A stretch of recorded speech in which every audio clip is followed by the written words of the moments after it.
guys, it's Shanae from WTI. So today I wanted to share something that all the Paw Patrol fans will get super excited about, and that is this adorable ride-along fire truck, led of course by our favorite firefighter pup, Marshall.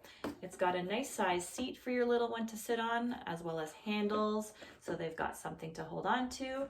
If they need a little push, there's this ladder in the back, so you can just give them a hand. The seat actually lifts up, so your child can store whatever they want in there. My son usually likes to store snacks in here. This is a super cute and fun toy.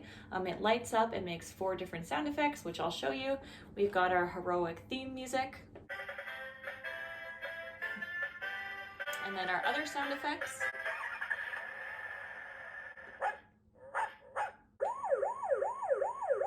Now it rolls around quite easily.